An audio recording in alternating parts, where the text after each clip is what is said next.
Muy bien, muchas gracias. Muy buenas tardes para todos. La verdad que es un placer, una alegría compartir este espacio con todos ustedes. Bueno, a medida que vayamos transcurriendo nuestra charla, nuestra clase, me gustaría conocerlos también un poquito, ¿no? Ahí veo a José Montenegro, Luis Gutiérrez, Mía, Gabriel García, así sí, también, bueno, de la Escuela Garantista y, bueno, parte también del staff. Muy bien, vamos a empezar entonces hablando del tema que hoy nos convoca. Un tema sin lugar a dudas muy apasionante, de mucha actualidad y de mucha necesidad. Pues bien, ¿qué es la oratoria? Es la pregunta del millón, ¿no? La oratoria, dice la definición más clásica, que es la capacidad de poder comunicarnos o bien expresarnos con elocuencia. Otras definiciones dicen que la oratoria es una capacidad, la capacidad de poder hablar, de poder comunicarnos de manera eficaz.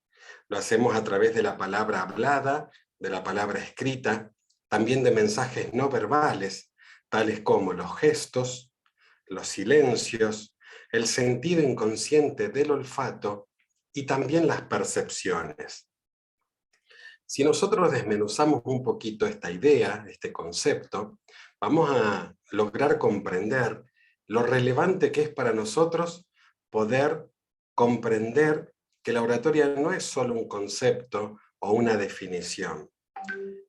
Habíamos dicho que es una capacidad. Por lo tanto, todos podemos desarrollarla, todos podemos aprender a mejorar nuestra habilidad comunicativa.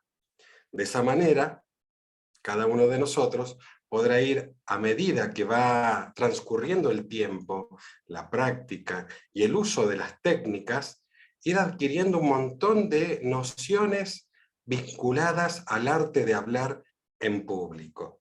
Bueno, en el caso del derecho, hay toda una transformación en este momento con el tema de la oralidad.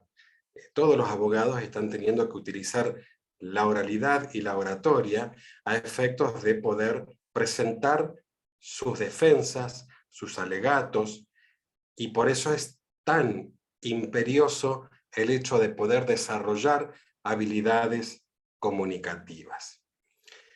Decíamos que la oratoria es una capacidad. En primera instancia habla de la capacidad de poder expresarnos o comunicarnos de manera eficaz.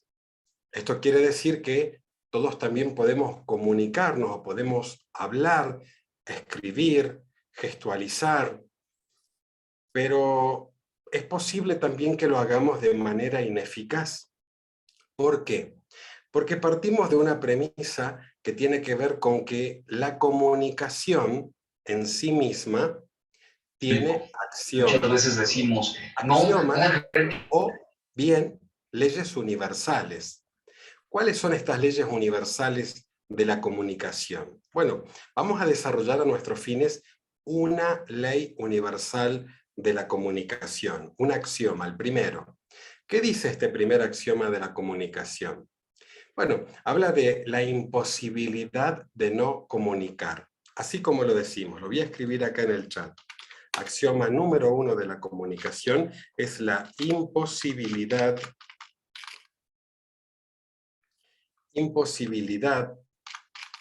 de no comunicar.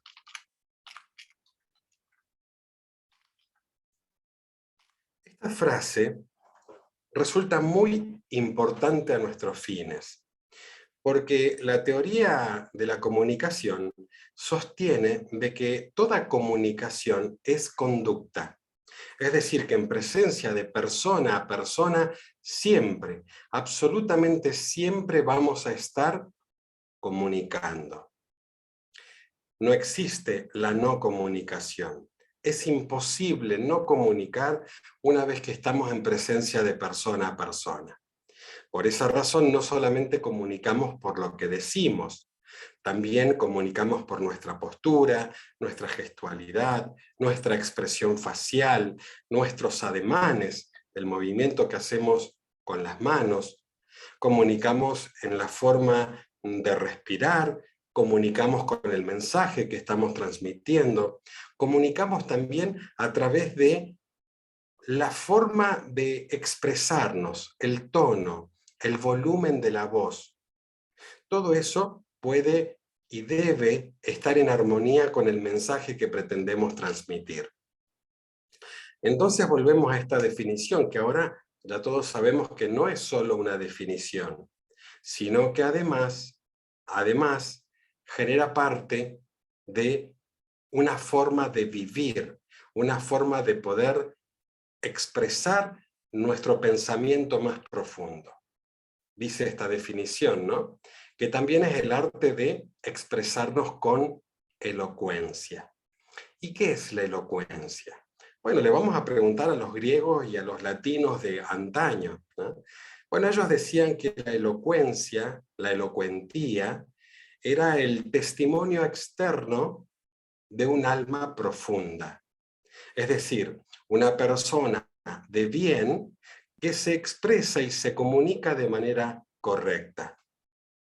Esta comunicación que todos estamos pretendiendo se soporta, se apoya en técnicas comunicativas. Son las técnicas que vamos a desarrollar, algunas hoy y otras durante el curso, la capacitación de oratoria jurídica. Pues bien, el arte de hablar, dice el doctor Carlos Alberto Loprete, que el arte de hablar no estriba solamente en hablar. Si esto así fuera, abundarían los tratados y los maestros. El arte de hablar conlleva algo más que la mera posibilidad de poder hablar o decir. Porque el secreto de la oratoria no es hablar, como muchos creen.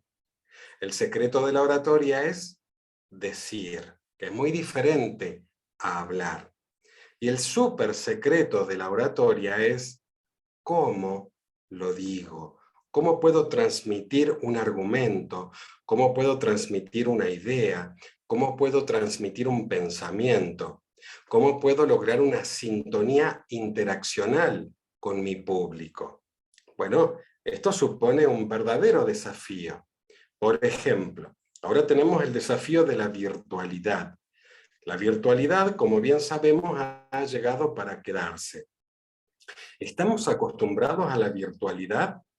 Bueno, pese a que llevamos año y medio, 2 años, comunicándonos mucho a través de la virtualidad, todavía supone un verdadero desafío. Miren hoy el desafío que tenemos. Bueno, posiblemente muchos estemos en el trabajo, estemos en la oficina o estemos tal vez viajando, pero nos cuesta activar la cámara. Nos cuesta, ¿eh? Nos cuesta. Bueno, al prender la cámara se produce una mejor comunicación todavía. ¿Por qué? Porque la comunicación ha de ser un feedback, un ida y vuelta, donde no solamente una persona se expresa, sino que ahora se puede producir una retroalimentación. Y no siempre esa retroalimentación está basada en un feedback oral, sino también en un feedback de la gestualidad. Así que bueno, yo los voy a ir invitando a que vayan prendiendo sus camaritas, que se desinhiban un poquito, porque bueno, somos profesionales, tenemos que ir trabajando esta cuestión de poder vernos, de poder interactuar. Es muy necesario. Así que vamos, José, Gabriel, Mía, Luis, Sisi, Vladimir, vamos a ir trabajando juntos, vamos a ir aprendiendo juntos, vamos a compartir y nos vamos a conocer. Muy bien, ¿me escuchan bien? ¿Se escucha? ¿El audio es correcto? ¿La imagen llega bien?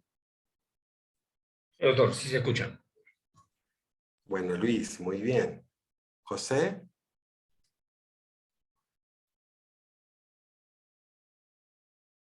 ¿nos escucha bien, José? Muy bien, tenemos nosotros ahí sí un problemita con su audio. Pero bueno, puede asentir José y ahí vamos a tomar. Si nos Se escucha escuchan. bien, doctor. Escucha bien. Ah, perfecto, José. Impecable. ¿Mía? ¿Nos escucha, Mía? Sí, sí, se escucha perfecto. Muy bien, Mía, bienvenida. Y bueno, Vladimir y Sisi también están por ahí. Bueno, ahora sí. Muy bien, excelentísimo. Bueno, un placer poder verlos, ¿eh? Un placer poder conocernos. Todos son de Perú, bueno, Mía es de Argentina, hay alguien de Bolivia, me dijeron algunos amigos de Bolivia que también se iban a ir sumando. Lo que no sé es la hora, que ahora es en Bolivia, pero bueno, también estaban ellos invitados a nuestra conexión. Y ahí se va sumando Ana y también se va sumando Silvana, a quienes también invitamos a que puedan desmutear su camarita, ¿no? Así podemos trabajar, podemos interactuar, y podemos ir a lo más profundo de este tema que es tan apasionante, tan bonito y tan necesario para todos. Muy bien, repasamos entonces. Decimos que la oratoria es una capacidad. Si es una capacidad, esto significa que todos, a partir del entrenamiento consciente, podemos desarrollarla, podemos mejorarla. Este trabajo se divide en tres partes. La oratoria tiene tres partes bien diferenciadas. Por un lado, el orador o la oradora, por antonomasia. Por otra parte, la segunda parte de este objeto de estudio es el mensaje propiamente hablando. Y un tercer elemento de la comunicación en la oratoria es el auditorio o el público receptor. Este puede ser compuesto por una, dos o más personas. Pero es importante que podamos conocer y reconocer los elementos, estudiarlos por separado, para poder perfeccionar la llegada al público.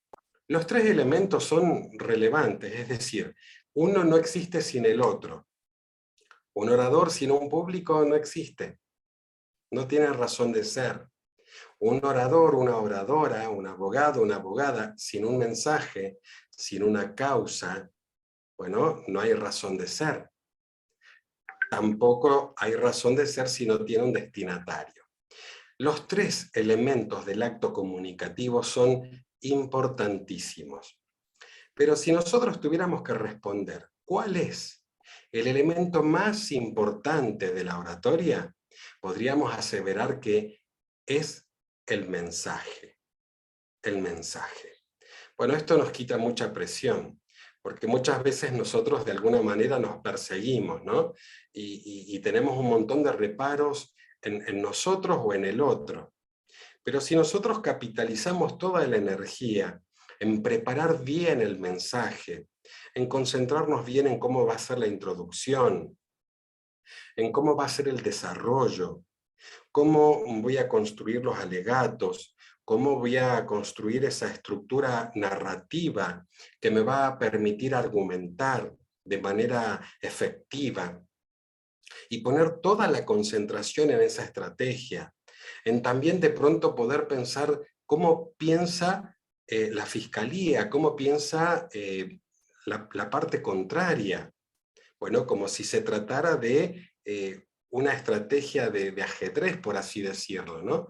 Poder prever todos los elementos concurrentes, todos los factores concurrentes.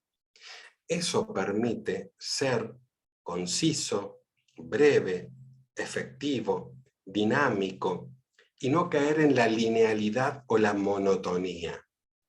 Cada uno de nosotros tiene un estilo que le es propio. En oratoria la imitación es suicidio.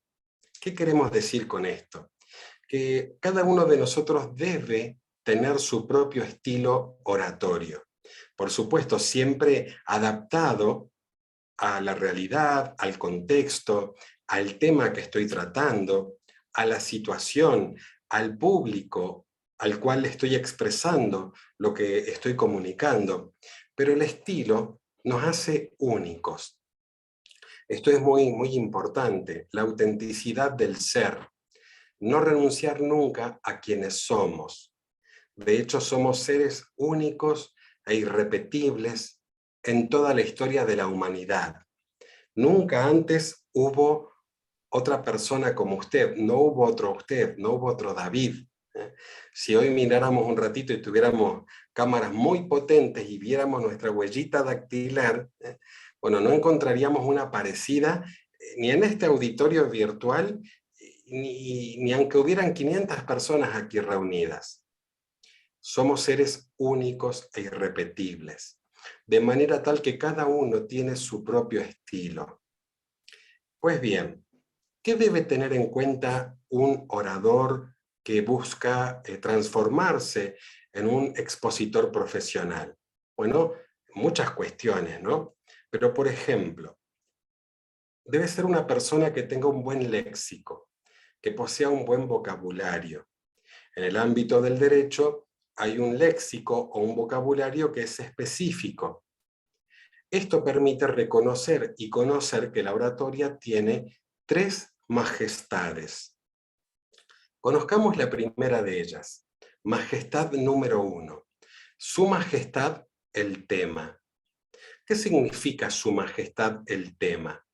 Bueno, significa que todo abogado que va a desarrollar una defensa en el ejercicio de su profesión debe conocer muy bien la jurisprudencia, debe conocer muy bien la legislación de su país, debe conocer e investigar muy bien los argumentos que va a utilizar y debe realizar una exhaustiva investigación para poder manejar con conocimiento de causa el tema que hoy le convoca. Fíjense ustedes si no es una majestad el tema.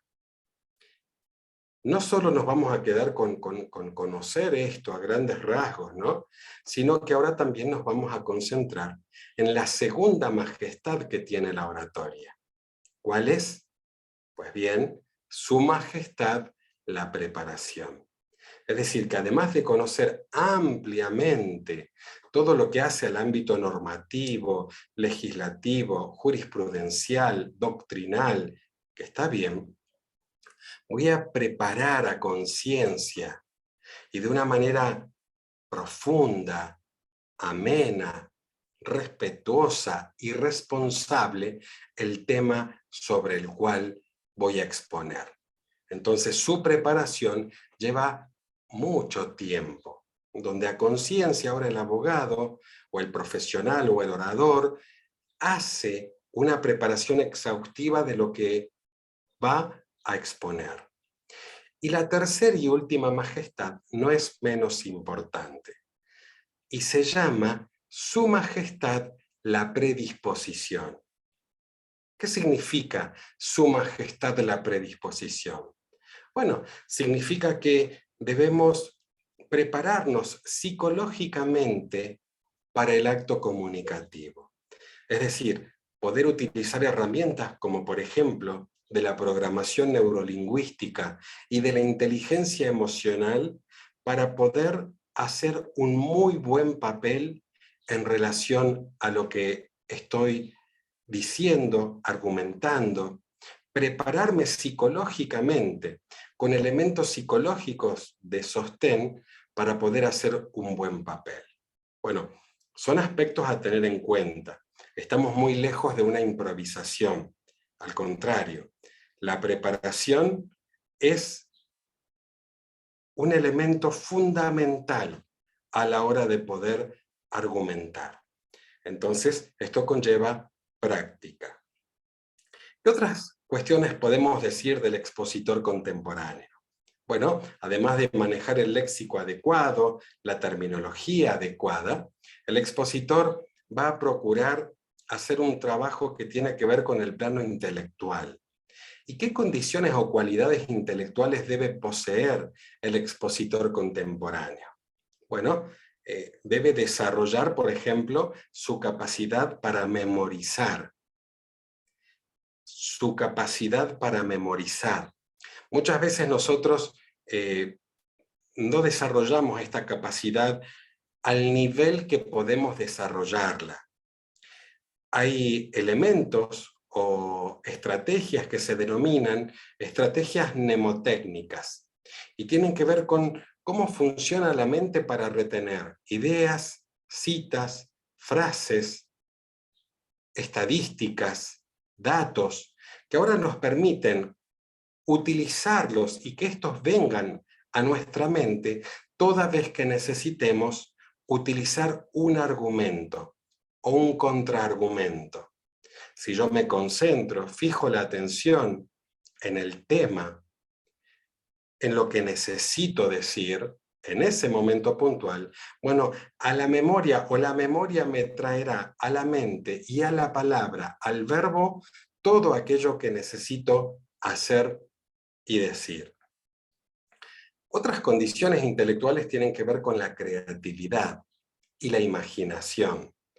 ¿Por qué un abogado debe ser creativo? Bueno, porque la mente así se conductúa. La mente necesita ser estimulada para ser creativa a la hora de desarrollar una idea.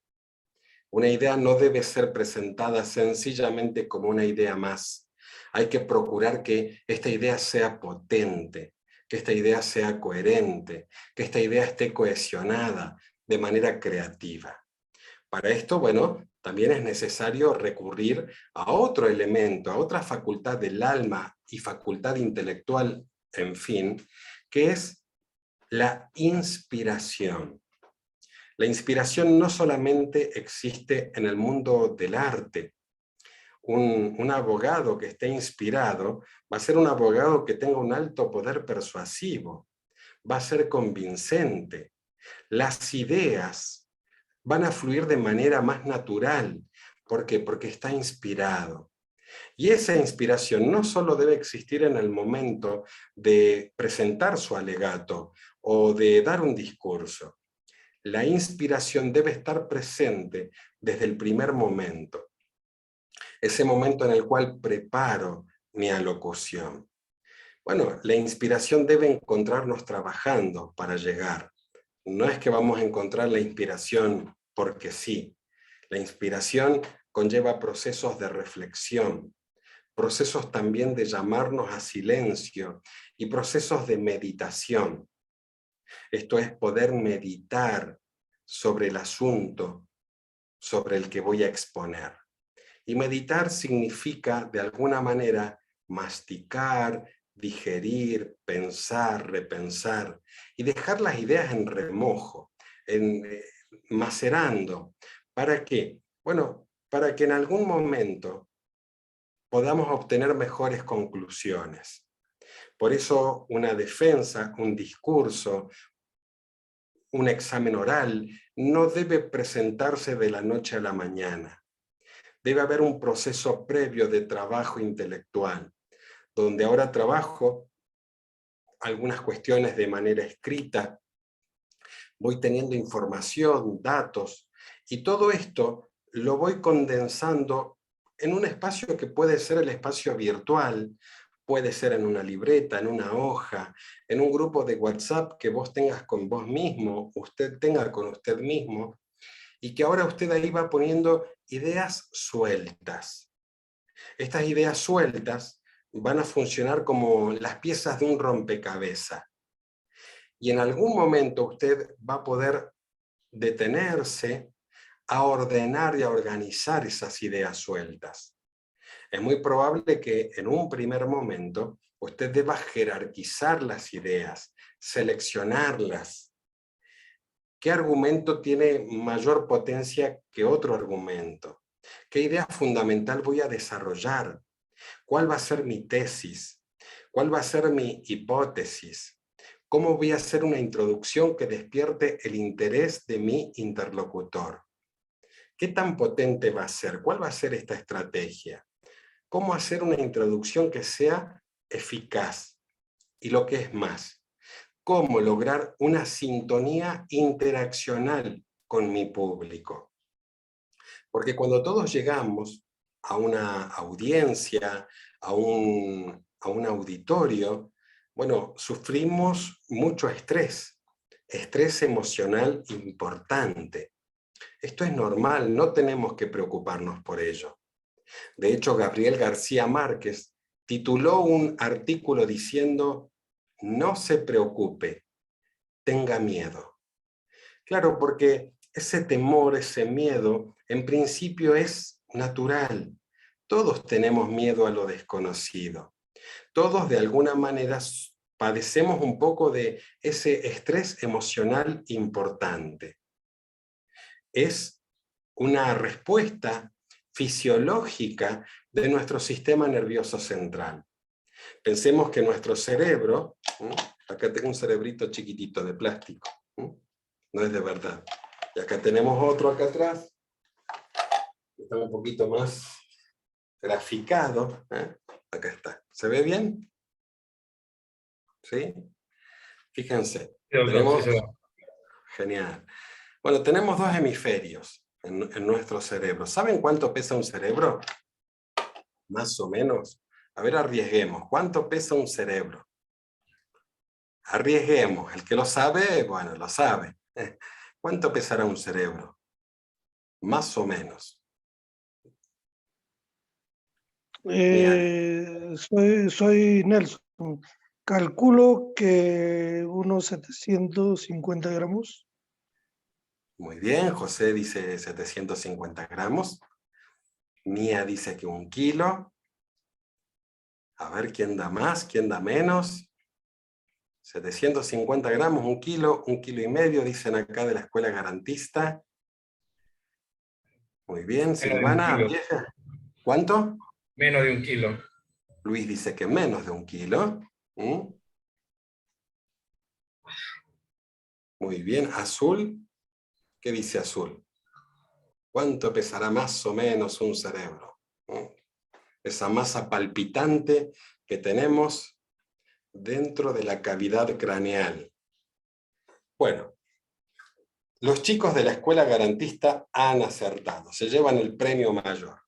Aproximadamente un cerebro pesa entre 1 kilo y 1,5 kilos. Como bien dijimos, tenemos dos hemisferios. Hemisferio izquierdo, ¿sí? Y hemisferio derecho. Y en la base del cerebro tenemos lo que se denomina cuerpo calloso. Es toda una red que se ramifica y da lugar al sistema nervioso central. Dentro del cerebro, dentro de la estructura en la parte central, justo detrás de la corteza prefrontal, tenemos un sector que trabaja de una manera muy específica y se llama amígdala o amígdala cerebral. Es el centro de las emociones, el centro del miedo. De manera tal que cuando usted ahora ingresa a la sala de audiencia o se enfrenta frente a un auditorio para exponer, lo que hace la amígdala es detectar una situación de amenaza y genera en el cerebro una alerta máxima y lleva desde el cuerpo calloso, que es la base del cerebro, a todo el sistema nervioso central una señal de alarma. ¿En qué se transforma esto? Bueno, indefectiblemente se acelera el ritmo cardíaco. Lo primero que nos pasa es que el corazón se acelera. Claro, empieza a bombear sangre a las extremidades, porque ante una situación de temor, de miedo, lo que uno primero se prepara es para la huida, para salir corriendo. Bueno, pero uno no puede huir del juez, ya está, lo está esperando, está usted haciendo uso de la palabra, tiene la palabra, imagínese cómo quedaría si sale corriendo de la audiencia. O si está ahora ahí en el escenario, ya ha sido nombrado, usted llega, se para frente al atril y la amígdala despierta, activa el sistema nervioso central y empieza a liberar estas 5 sustancias químicas. 1. Adrenalina. 2. Noradrenalina. 3. Dopamina. 4. glucosa, 5, cortisol. ¡Wow! ¡Qué problema tenemos! Esto acontece en milisegundos. El sistema nervioso central se activa porque la amígdala responde de manera instantánea. A usted le ha de haber pasado, por ejemplo, si ha ido conduciendo un vehículo y en algún momento ha estado al borde de un accidente de tránsito. Pero bueno, usted ha notado, ha percibido el peligro, la amígdala en cuestiones de milisegundos detecta el peligro y genera el alerta máxima. ¿Cómo lo hace? Liberando en el cerebro primero y en todo el sistema nervioso central estas 5 sustancias químicas: adrenalina, noradrenalina, dopamina, glucosa y cortisol. Generan el alerta máximo y usted o bien frena, clava los frenos, o hace una maniobra que a usted le permite de manera instantánea evitar lo que sería una tragedia. Es decir, que si nuestro cuerpo, nuestro organismo no reaccionara de manera instantánea y espontánea, muy probablemente nos veríamos disminuidos en nuestra capacidad de respuesta. Ahora bien, no solo nos acontece frente a lo inminente de un accidente, también nos acontece si vamos caminando y no sé cómo se dice en Perú, acá decimos vereda, en España se dicen aceras, pero vamos caminando, hay gente de Bolivia también, no sé cómo le decimos en Bolivia, pero se entiende, ¿no? Vamos Vereda, en caminando. Perú. En Perú, Vereda. vereda. Vereda, muy bien, Perú. Y en algún momento vemos que salta como un perro, ¿no? Esos perros grandotes, vieron que saltan y parece que tienen toda la intención de asustarte. Bueno, nosotros tenemos 2 formas de respuesta. La más usual, la más común, es la de huida.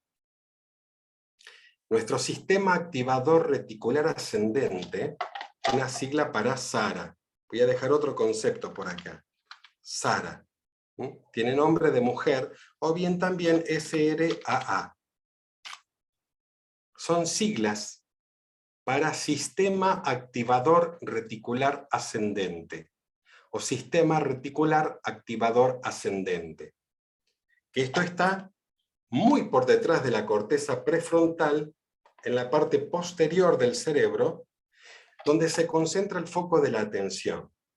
Usted ve la situación de peligro, la amígdala lo detecta y el sistema activador reticular ascendente es lo que ahora produce también que usted fije la atención en esto y no piense en otra cosa. Solamente en lo que usted piensa es en la situación que está viviendo. No está pensando que tiene hambre, no está pensando, uy, voy a tomar un sorbito de agua. No piensa, usted sencillamente actúa. Bueno, en oratoria lo que nos pasa cuando se activa la amígdala y se libera la adrenalina, la noradrenalina, la dopamina, la glucosa y el cortisol a todo el torrente sanguíneo, pensemos que esto produce una retroalimentación interior. ¿Por qué? Porque este órgano, que es el cerebro, que pesa 1,4 kg, 1,5 kg, se lleva normalmente el 25% del riego sanguíneo. Todo ese flujo de sangre fluye a su cerebro. Solo que ahora, al acelerarse el ritmo cardíaco, bombear más sangre, el mismo se concentra en las extremidades y en la mente, en el cerebro. Entonces nosotros tenemos 2 posibilidades de respuesta. Una, que es la de responder a ese estímulo y hacerlo de manera positiva, y la otra forma es la de inmovilizarnos. Hay gente que queda perpleja frente a una situación de estrés emocional importante. Y al quedarse perpleja, queda congelada con la consecuencia de lo inevitable.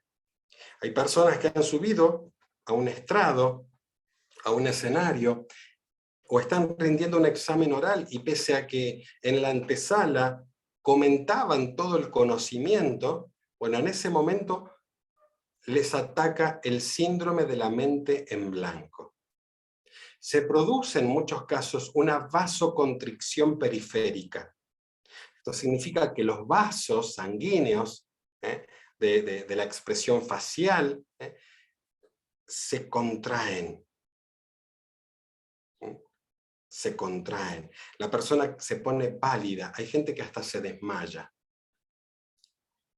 Bueno, hay todo un trabajo que se puede hacer, porque dijimos que habían dos formas de responder frente a la situación de estrés emocional importante. Una era favorable y otra era desfavorable. Dos formas. Los autores, los científicos, llaman a estas formas de la siguiente manera. Lo escribo en el chat. Eutresante o bien distresante. ¿Vamos bien? Entonces, estoy frente a una situación de estrés emocional importante, como lo es hablar en público, como lo es estar frente a lo inminente de un accidente. Todo eso genera estrés, genera miedo, genera pánico. Volvemos a lo que dijo Gabriel García Márquez. No se preocupe, tenga miedo. Lo que vamos a trabajar es cómo gestionar nuestras emociones, cómo desarrollar una inteligencia emocional que ahora nos permita que en lugar de ser desfavorable la respuesta frente al estresor, poder transformarla en una respuesta favorable. Vamos a decir que si es distresante, es el equivalente a que sea desfavorable. Ahí lo voy anotando, desfavorable.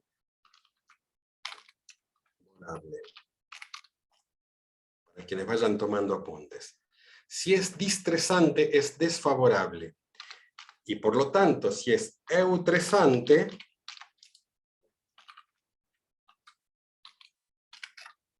esta va a ser una respuesta más bien favorable. Estoy escribiendo con algún error ortográfico que hay que corregir. Ahí está. Si es distresante, dice que es desfavorable. Pero si es eutresante, es favorable. ¿Vamos bien, queridos amigos? Luis, Mía, José, Sisi, Silvana, Vladimir, Ana, Adela, se ha sumado también. Bienvenida, Adela. Jueza, abogada, compañera también. También ella es compañera de cátedra de oratoria y textos jurídicos acá en la universidad donde trabajamos.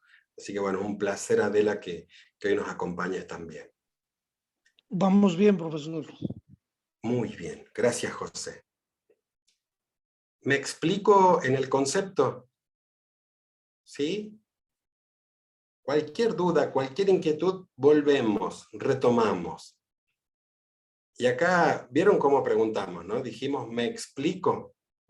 Normalmente, a veces, a manera de muletilla, solemos decir, ¿me entienden? Bueno, tratemos de no decirle esto al público. Ni como muletilla, ¿me entienden? No, porque si yo digo ¿me entienden?, lo que estoy haciendo es poner en tela de juicio la capacidad de entendimiento o de comprensión del auditorio. Diferente es decir, ¿me explico? Bueno, eso tiene que ver con la comunicación asertiva. Significa que en todo caso, si algo no se ha comprendido, ha de ser porque debo ejemplificarlo o decirlo de otra manera. Entonces, sistema nervioso central, la amígdala, esta región del cerebro que se encuentra en el centro del cerebro, justo entre el hemisferio izquierdo y el hemisferio derecho, por encima de la corteza prefrontal, justo detrás de la corteza prefrontal y por encima del cuerpo calloso. Recordemos que son las amígdalas cerebrales, no son estas amígdalas, no tiene nada que ver, no se preocupe si a usted lo operaron de las amígdalas, no se preocupe, no tiene que ver con la amígdala cerebral, así que ni con los hipocampos, que son estas partecitas también que acompañan a la amígdala cerebral. Este es el centro de las emociones. Hoy la neurociencia lo que ha permitido es estudiar cómo se conductúa el cerebro frente a una situación de estrés emocional importante. ¿Por qué han hecho esto las neurociencias? Bueno, porque hoy se puede ver el cerebro en un resonador magnético funcional. Es decir, que se puede meter a una persona de cúbito supino en este resonador magnético y someterla a una situación de estrés. Y ahí se ve cómo se activa el cerebro, cómo se activa la amígdala, cómo se activa el hipocampo y cómo también se empieza a activar todo el sistema nervioso central. Y cómo a través del sistema nervioso central empiezan a viajar estas sustancias químicas que ya hemos conocido. ¿Cuáles son? Adrenalina, noradrenalina, dopamina, glucosa y cortisol. Los síntomas físicos son conocidos, dijimos, aceleración del ritmo cardíaco. ¿Qué pasa con la sudoración? Se nos produce un calor en el cuerpo, empezamos a sudar, se nos reseca la boca. Es posible que nos olvidemos de lo que tenemos que decir. ¿Por qué? Porque está comprobado que a mayor variable de estrés, cuando la variable del estrés emocional crece, la variable del conocimiento decrece. Es porcentual. Es decir, que mientras más estresados estemos, mientras esa curva de la variable del estrés crece, decrece porcentualmente la variable del conocimiento. No es que usted no sepa, es que usted está bajo el efecto del estrés emocional importante. ¿Por qué? Porque todo se concentra en la supervivencia. Todo se concentra en eso. Por eso es tan importante que usted pueda reducir la variable de la ansiedad antes de empezar a hablar. Si usted logra esto, la respuesta empieza a ser favorable, empieza a ser eutresante, porque el estrés es inevitable. Lo dijo Gabriel García Márquez, lo dicen neurocientíficos de la talla de Mario Alonso Puig, psiquiatras de la talla de Marian Rojas Estapé. Lo hablan, por ejemplo, López Rossetti, médico argentino, director ahora de un programa que se llama Promeco, es un programa de meditación. Y por eso invitamos a los abogados y a todos los que hagan uso profesional de la palabra, que puedan conocer el mindfulness. Y cómo el mindfulness es una técnica adecuada para poder establecer la concentración en lo que es importante. Y ahora no dejarme llevar por el diálogo interior que yo tengo, por la narrativa interior. Todos tenemos una narrativa interior. En este momento yo tengo mi narrativa. Ustedes ahí en su hogar, en su oficina, tienen su propia narrativa interior. ¿Qué les dice esta narrativa? Bueno, les dice un montón de cuestiones vinculadas al contexto, pero también les dice muchas cuestiones vinculadas a su yo interior. Y esto tiene que ver con dos niveles de comunicación que ahora vamos a desarrollar. Ahí vamos, José, ya le damos la palabra. Dos niveles tiene la comunicación. Un nivel se llama intrapersonal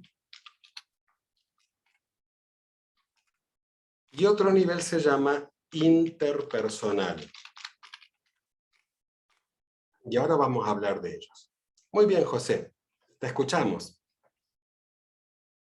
Ha levantado la manito virtual. Sí, profesor, con las disculpas a los participantes, yo sé que no han venido a escucharme a mí, sino a la clase magistral suya, pero de todas maneras quiero hacer un comentario para establecer una conclusión provisoria, si pudiera llamarlo así. ¿Me escuchan? Disculpe. Impecable, lo escuchamos, José, con mucha atención. Esta conclusión provisoria, que lo voy a llamar así, viene de la siguiente experiencia y de lo que usted acaba de decirnos, que el tema de la comunicación también tiene una base neurológica. Entonces, podría concluir yo que si alguien tiene un problema neurológico, que ya sería un problema de salud, que puede deberse a diversas causas. Ya primero tendría que tratarse neurológicamente para poder comunicarse mejor. Eso sería factible de establecerlo como una conclusión. Lo digo por lo siguiente, mire, yo, disculpe, usted es argentino, ¿no es cierto? Sí, José.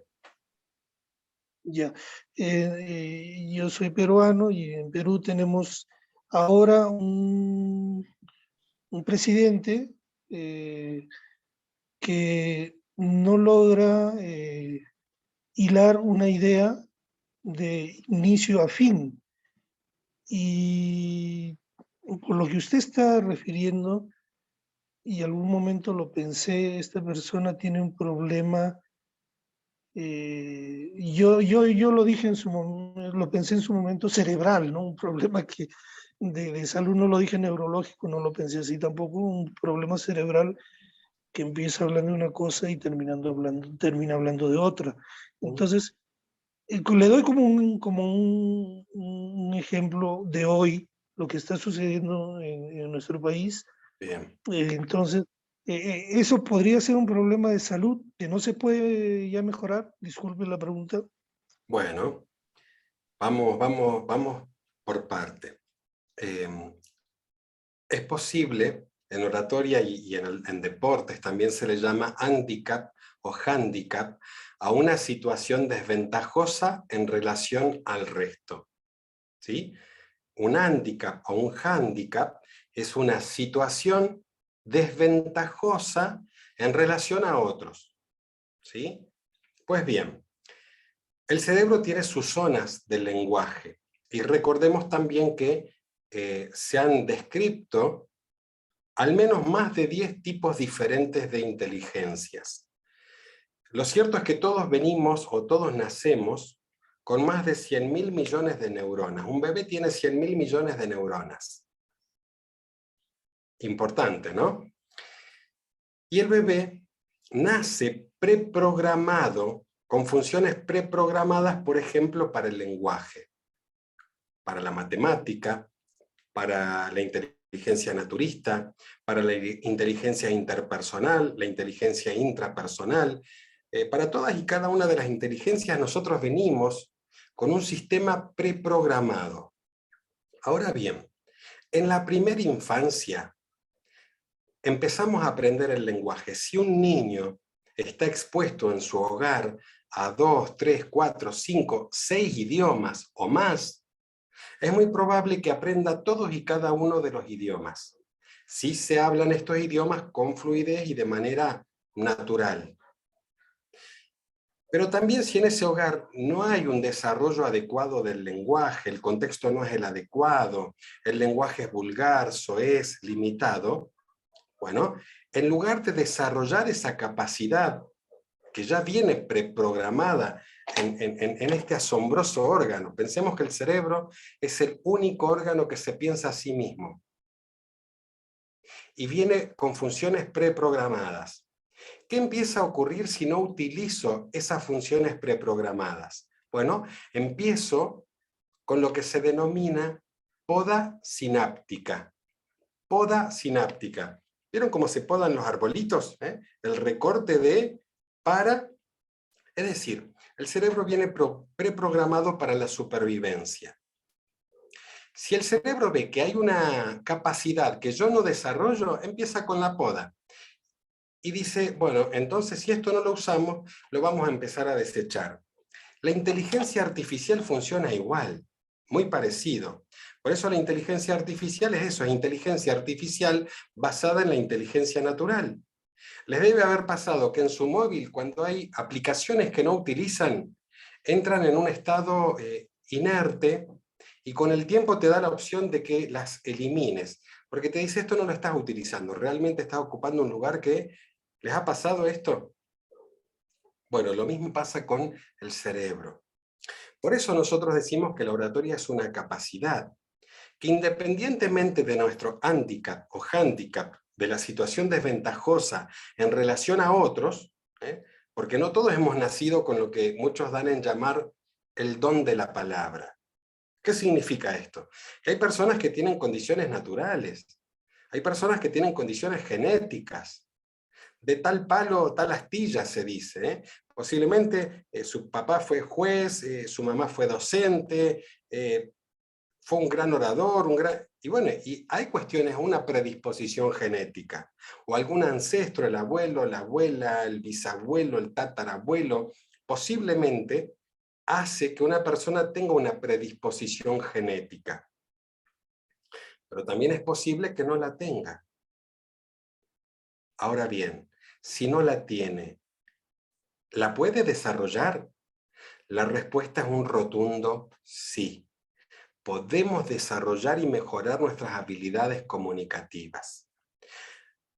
Hay regiones del cerebro que tienen que ver con la facultad del habla. Estas regiones deben y pueden desarrollarse. Por supuesto que si uno desarrolla una habilidad desde la primera infancia, le va a ser mucho más fácil en la edad adulta poder expresarse y poder comunicarse de una manera más fluida. Ahora bien, hablamos de fluidez comunicativa y decimos también que no hay edad para aprender. En el año 1906, el doctor Santiago Ramón y Cajal, Premio Nobel de Medicina, él dijo, cada ser humano puede ser escultor de su propio cerebro si se lo propone. 1906, Premio Nobel de Medicina, español, don Santiago Ramón y Cajal.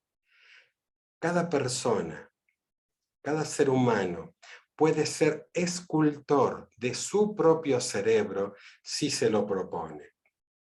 ¿Qué significa esto? Bueno, es posible que nosotros tengamos este hándicap o hándicap.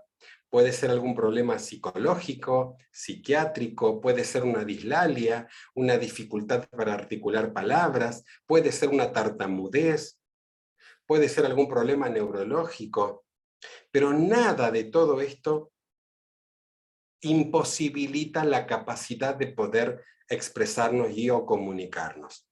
Por supuesto, no será a lo mejor con la fluidez que a lo mejor pretendemos, pero tomemos como por ejemplo el caso de Demóstenes. Demóstenes fue un filósofo de la antigüedad que él vivió en la época que Horacio denominó la época de la boca redonda. ¿Qué significaba esta época dorada de la elocuentía, de la elocuencia? Bueno, significaba que para ser una persona destacada del medio había que reunir varias condiciones. Pero para ser alguien exitoso en la sociedad, debías manejar el arte de la palabra. En esta época, los griegos y los latinos era la época del auge del mundo olímpico, ¿no? Imaginemos los físicos de la época, ¿eh? Bíceps, tríceps, cuádriceps, era toda. Y si vemos las obras clásicas, bueno, Demóstenes no tenía mucha gracia natural. Él era, dicen los libros, ¿no? Cuentan que él era bajito, de baja estatura. Era calvo además, ¿eh? No tenía estas cabelleras que vemos en el arte griego, ateniense. No, él era calvo, era bajito, era regordete, no tenía esta figura, ¿no? que se ven en estas obras. Y además, algunos autores dicen que él tenía una dislalia, otros dicen que él era tartamudo. Bueno, ahí no hay mucho acuerdo en esta parte de la historia. Lo cierto es que le costaba hablar. Y además tenía un problema físico. Es decir, que a medida que él empezaba a hablar, producto del estrés emocional importante, pensemos que su amígdala liberaba adrenalina, noradrenalina, dopamina, glucosa, cortisol, se ponía ansioso y ahora empezaba él a hablar, a hacer sus alegatos, sus defensas, y empezaba a tartamudear y se le levantaba un hombro, el hombro izquierdo, se empezaba a encorvar y desde ahí, bueno, pobre Demóstenes. Bueno, ¿qué hizo Demóstenes? Empezó a trabajar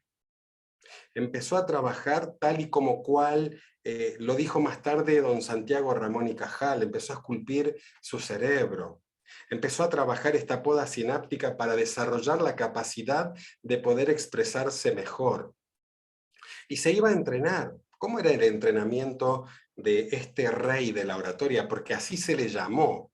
Hoy si nosotros vamos y googleamos Demóstenes, bueno, hay muchas academias de oratoria que se llaman Demóstenes, en honor a él. Y empezó a practicar. Empezó a ir ahí a la orilla del mar, frente al océano, en esas playas, y empezó a practicar la palabra. Primero trabajaba el volumen de su voz, dependiendo del oleaje era el sonido que había. Si el mar estaba embravecido, intempestivo, bueno, él ahora trataba de hablar y de colocar la voz por encima de ese ruido, de ese oleaje. Y empezó a trabajar y ponía unas piedritas debajo de la lengua para articular mejor, para articular correctamente. Ese ejercicio, bueno, es un ejercicio que todavía podemos realizar con un simple lapicito, una lapicera, para articular bien, para morder el vocablo de manera correcta. Miren, vamos a hacerlo. Y ustedes lo pueden hacer. Un abogado debe leer bien. Lo primero que debemos aprender es a morder bien el vocablo, a pronunciar correctamente, a no cometer vicios elocutivos, a no tener vicios foniátricos. Y a lo mejor muchas de estos se pueden subsanar con un ejercicio muy simple. Morder un lápiz y leer. El enfoque sensible y multidisciplinario de Daniel López Rossetti nos devuelve a las grandes preguntas existenciales. Y ahí voy de nuevo. El enfoque sensible y multidisciplinario de Daniel López Rossetti nos devuelve a las grandes preguntas existenciales. ¿Qué hice? Sometí a mi inconsciente a un esfuerzo adicional para morder correctamente el vocablo y que no se produzca, como consecuencia, ningún vicio foniátrico ni elocutivo. Bueno, esto hacía Demóstenes. Se ponía una piedrita y empezaba a preparar su defensa. Dicen que además llegaba a su casa y escribía los discursos. Trabajaba mucho la memorización, trabajaba la comunicación asertiva, trabajaba la oratoria argumentativa porque él tenía algo que defender. Él había sido estafado en su adolescencia por una herencia que él había recibido. Había sido estafado por sus mentores. Entonces, desarrollaba el argumento. Esto es, desarrollar la capacidad crítica de tener un buen juicio, un buen criterio. Y ahora, mientras él leía su discurso, su defensa, y hacía el pulimento literario, porque si encontraba algo que no le gustaba, reescribía y volvía de nuevo sobre ese texto. ¿Qué hacía? Bueno, lo que hoy hacen los autores, darle pulimento semántico, sintáctico, darle coherencia, darle cohesión al entramado narrativo. Porque las palabras pesan, las palabras importan.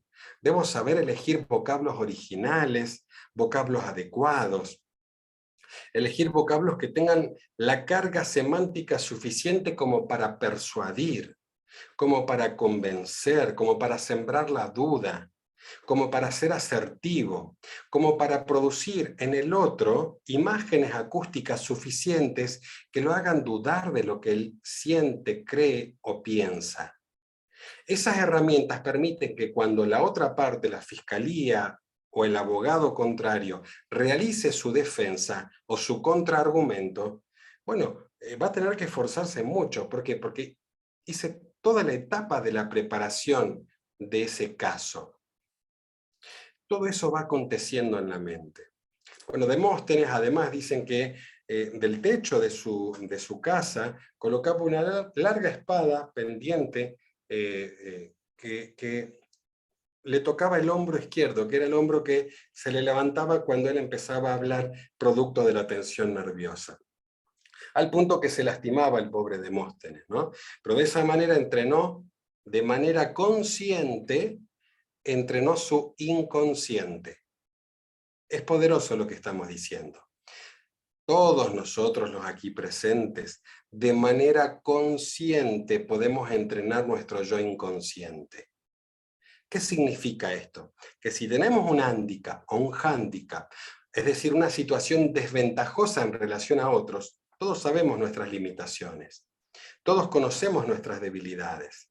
Pero si yo trabajo sobre las fortalezas y las debilidades, bueno, lo más probable es que empiece a disimular esa situación desventajosa. Y eso me va a permitir reinventarme y encontrar mi mejor versión.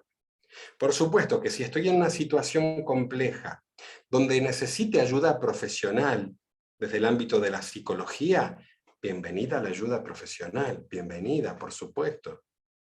Si yo necesito ayuda psiquiátrica, incluso tal vez medicación, bueno, bienvenida para poner en equilibrio cuestiones tal vez hormonales o bioquímicas que atentan contra el desarrollo profesional. Si hay mecanismos adecuados, bueno, yo les sugiero que puedan leer algo de una psiquiatra muy prestigiosa española, la cité recién, es la doctora Marian Rojas Estapé. Y hay muchos videos muy interesantes de ella en internet, en YouTube. Ahí les dejo por acá, Marian Rojas Estapé.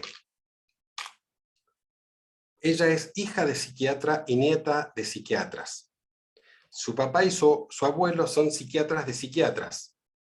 Y ella ha trabajado mucho sobre el sistema activador reticular ascendente, que tiene que ver con el lugar donde focalizamos la atención. Cómo funciona la mente frente a tanto barullo mental. Pensemos que, volvemos con el cerebrito, todos nosotros, y el abogado todavía mucho más, lo que más ha desarrollado y desarrolla en su formación académica es el hemisferio izquierdo.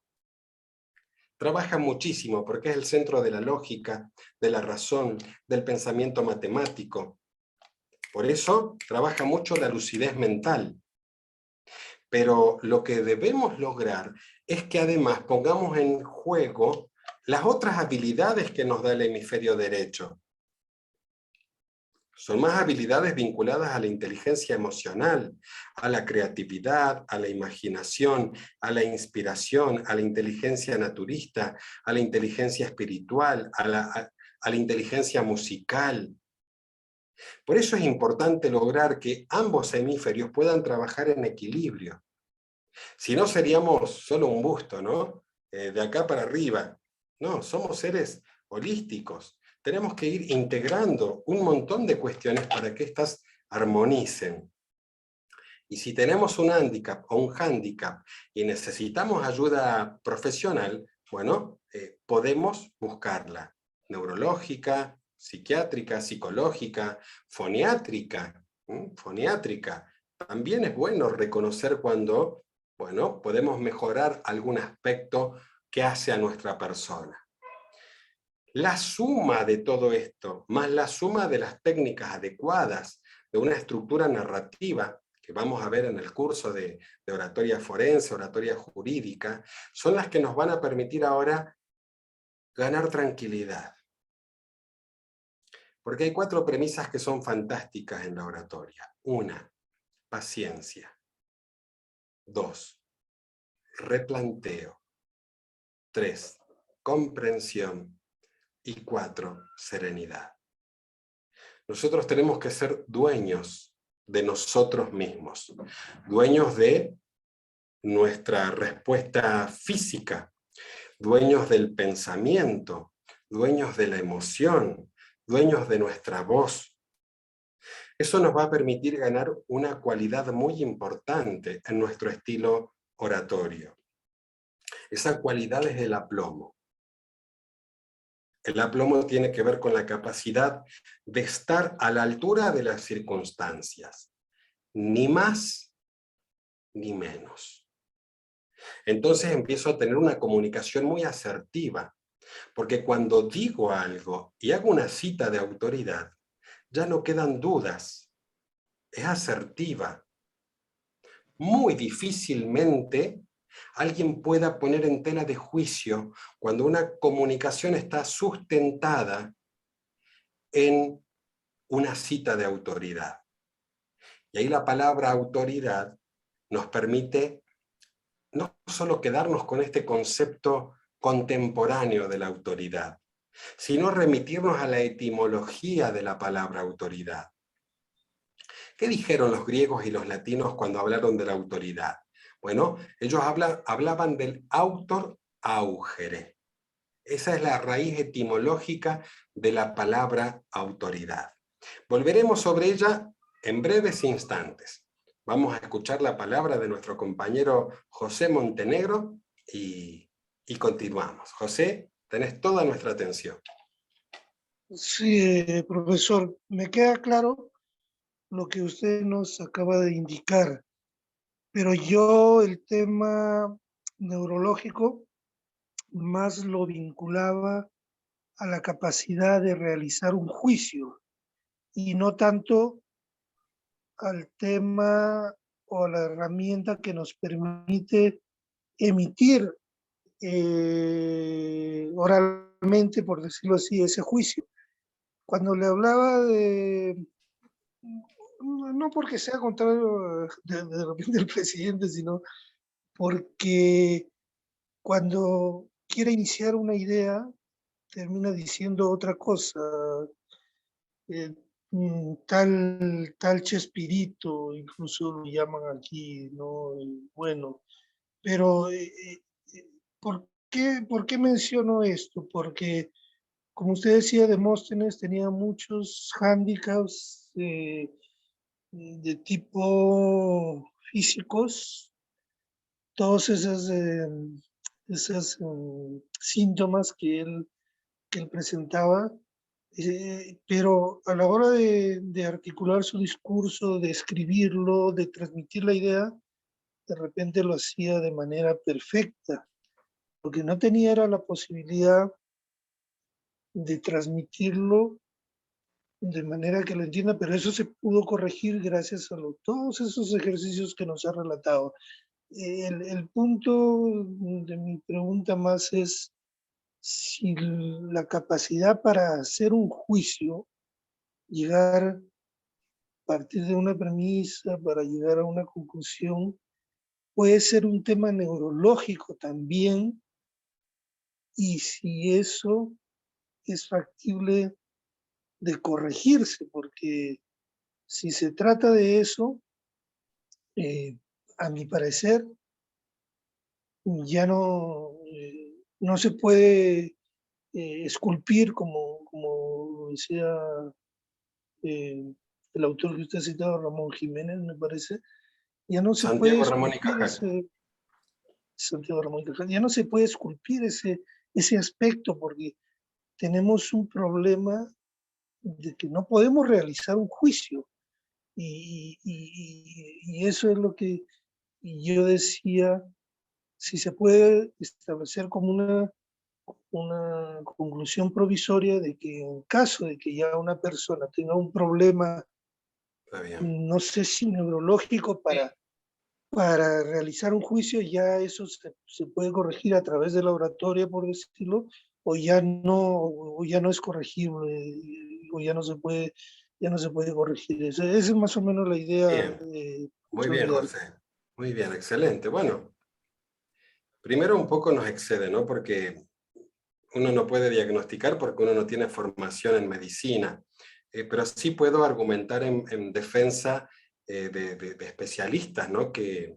Neurocientíficos, neurólogos. La mente, el cerebro, de verdad es un órgano increíble y asombroso. He tenido la ocasión de compartir este tipo de conversaciones con especialistas, y para hacer en honor a la verdad, hay de todo tipo de casos. Hay casos que si existiera un real problema neurológico, hay casos en los cuales se ha logrado revertir, pero también es cierto que hay otros casos que son irreversibles. Pero bueno, cada caso es un mundo y cada situación debe ser analizada desde una perspectiva científica, respetuosa y bueno, que aborde la especificidad del caso. pero bueno, en mis espaldas tengo varios libros, muchos son de oratoria, y trabajo también con muchos psiquiatras, psicólogos, neurólogos, neurocientíficos, y hay una autora que si lo llego a encontrar a primeras luces, se lo voy a compartir, pero hay una neuróloga en este momento, no recuerdo el nombre, sino después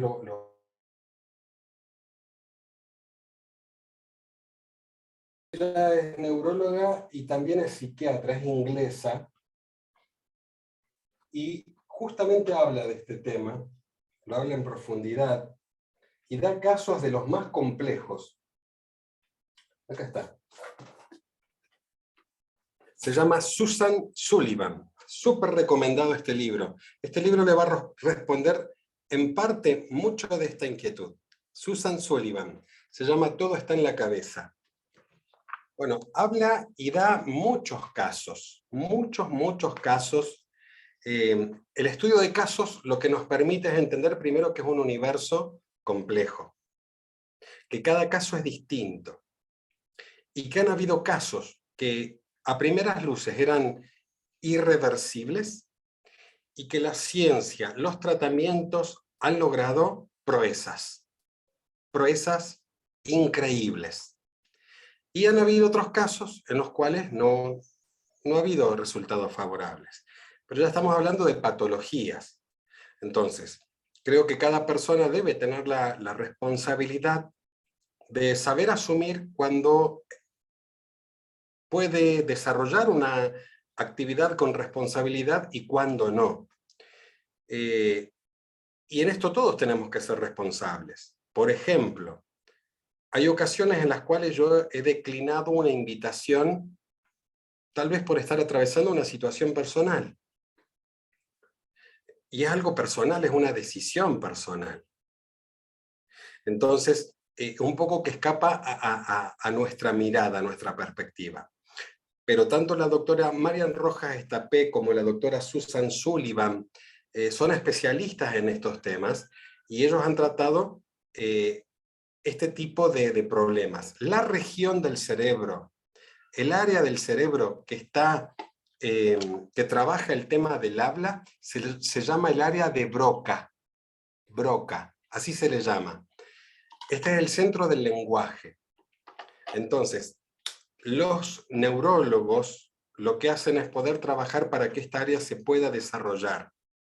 Pero si hay una lesión neurológica, bueno, hay casos donde se han logrado reinventar. Recordemos esto, estimado José.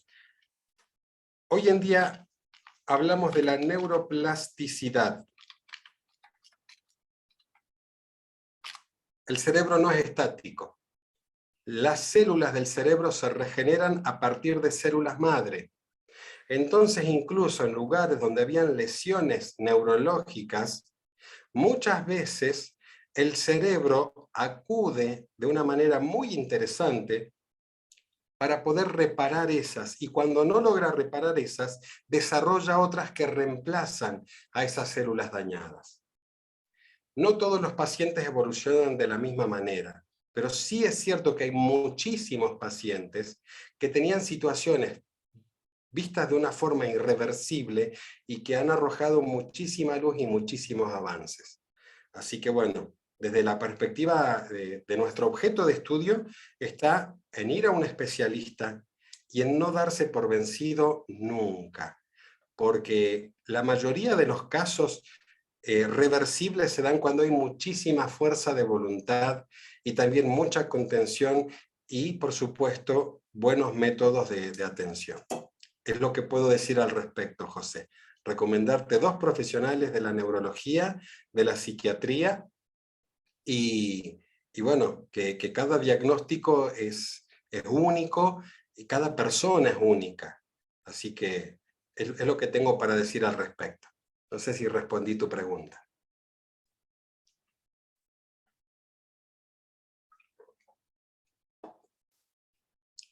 ¿Estamos por ahí, José?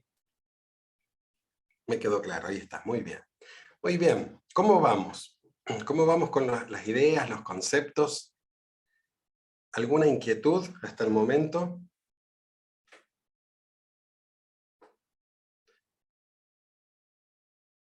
¿Cómo vamos? ¿Vamos bien?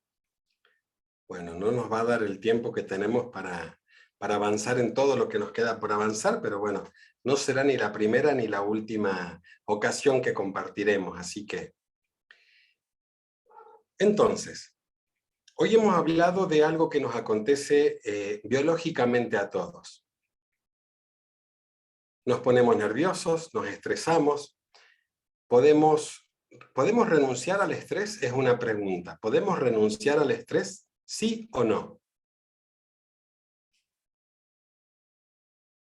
Respuestas. Renunciar, no, profesor, porque es algo que tenemos que manejarlo, Muy bien, José. Excelente. por lo que he captado, pero yo quiero agregar a eso algo personal. En las audiencias que suelo tener, yo reconozco, por ejemplo, que me pongo vehemente.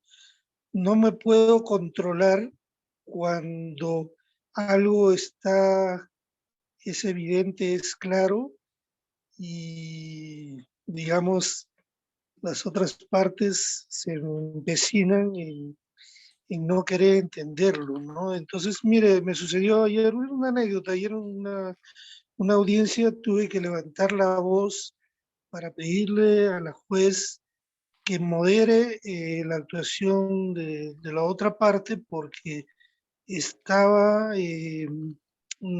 estaba actuando fuera de lo que manda la ley. Entonces, uno argumenta, pero ya cuando no es suficiente eso, es válido comportarse vehementemente, es una cuestión personal, profesor. Bien. Interesantísimo su aporte, José. Durante algún tiempo se habló de dos tipos de elocuencia. Una elocuencia calma, serena, y por otra parte una elocuencia impetuosa, intempestiva, volcánica. Pero la oratoria contemporánea nos ha hecho comprender la importancia de poder desarrollar una elocuencia media o atenuada. ¿Por qué? Porque los tiempos han cambiado. En los años 80, en los años 70, hasta los años 90, principios de los años 90, se hablaba mucho de una elocuencia más intempestiva, más volcánica, más impetuosa, más del fragor del discurso. De hecho, la gestualidad era diferente, era una gestualidad más rectilínea, más vinculada al mundo del gesto más adusto.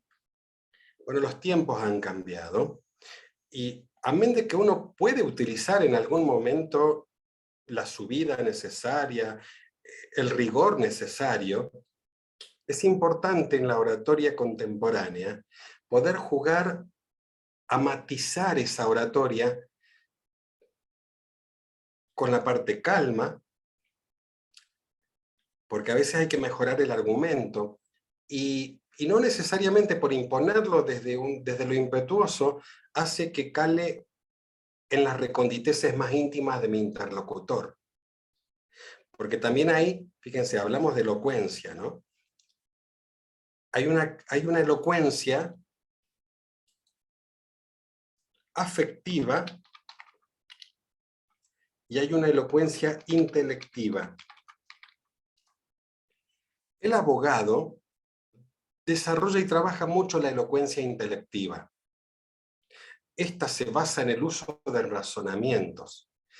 El abogado debe razonar y debe de alguna manera matizar su elocuencia con la parte más afectiva. ¿Qué queremos decir con esto?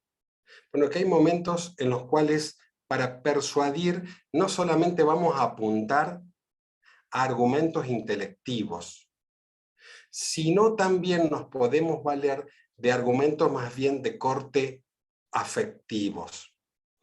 A las personas le podemos hablar a sus tres cerebros tenemos. El que estamos describiendo hoy, que hemos desarrollado un poquitito. Tenemos otro cerebro que se da en el estómago. Y tenemos otro cerebro que se da en el corazón. ¿Cómo es esto? Bueno, se ha descubierto que tenemos neuronas en el estómago y en el corazón. Hay razones que el corazón no entiende. Entonces, es interesante poder trabajar sobre la trama narrativa y ver en qué momentos hace falta pausar, detenernos por un instante, hablar de manera afectiva, de manera tal que también entendamos que hay razones que el corazón no entiende, o al revés.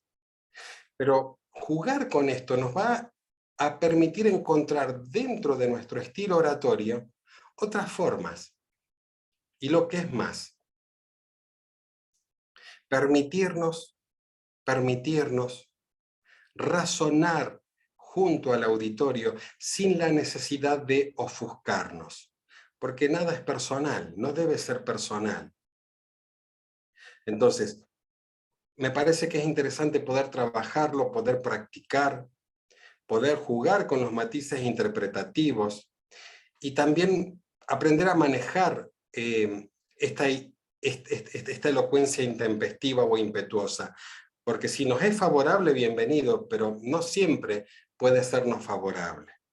Entonces, entender que los tiempos han cambiado y que muchas veces obedece a cuestiones de estilo. ¿Qué dice Loprete al respecto? Bueno, Loprete habla de la teoría de los resultados. ¿Qué significa esto? En otras palabras, le dice José, mire, si a usted le da resultado y va bien, bueno, bienvenido sea. Ahora, si no nos está dando el resultado esperado, bueno, vamos a revisar la praxis. Esto es como la medicina. Si algún procedimiento no nos está dando resultados, revisemos los procedimientos. El sistema educativo. Si en el sistema educativo entran 100 chicos a un primer año de la escuela secundaria y egresan 40, perdimos 60, bueno, revisemos los procedimientos.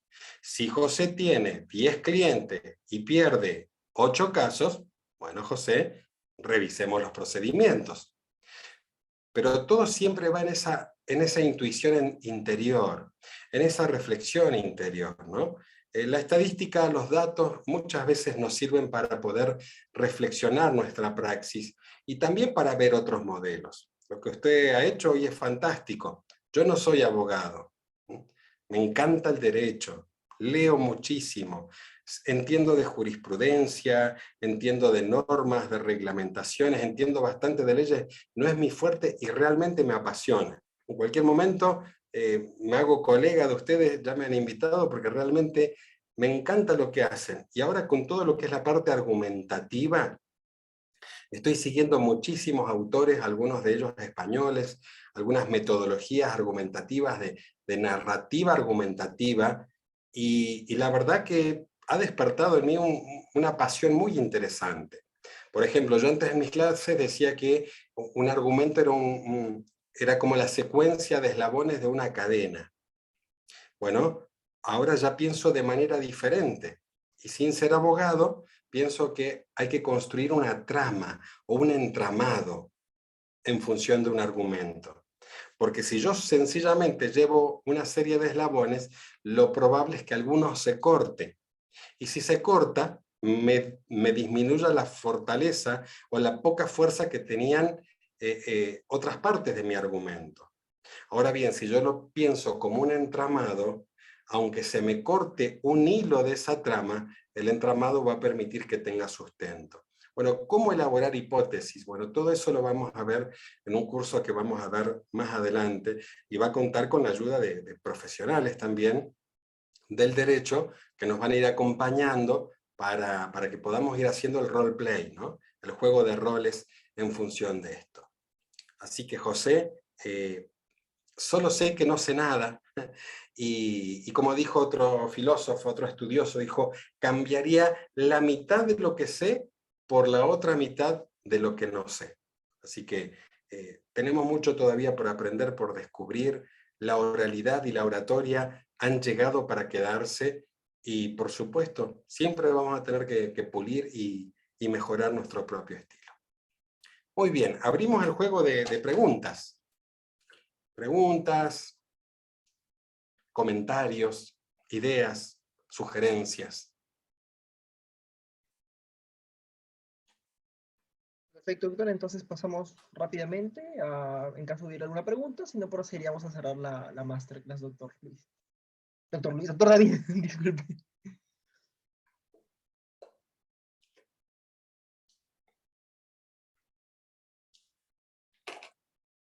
Muy bien. Asimismo, aprovecharé para guardar los conceptos vertidos en el chat para igual tenerlos a la mano. ¿Me repite? Asimismo, aprovecharé para guardar los conceptos vertidos en el chat, los nombres, eutresante, distresante, con las pequeñas definiciones que se pusieron, para igual tenerlos a la mano. Muy bien. Bueno, hacemos un breve repaso entonces, un repaso sumario. Dijimos que la oratoria es una capacidad, como tal se puede aprender o se puede desarrollar. Son un conjunto de técnicas que vamos a compartir, que estamos compartiendo. Uno las puede adoptar todas o adaptarlas a su propio estilo. También vimos en esta masterclass un axioma de la comunicación, el primero de ellos que acuñó Paul Václavic, y él dijo de que es imposible no comunicar. Siempre comunicamos. Ahora bien, sabiendo que siempre comunicamos, debemos aprender cómo comunicar de manera eficaz, porque lo contrario es la ineficacia comunicativa.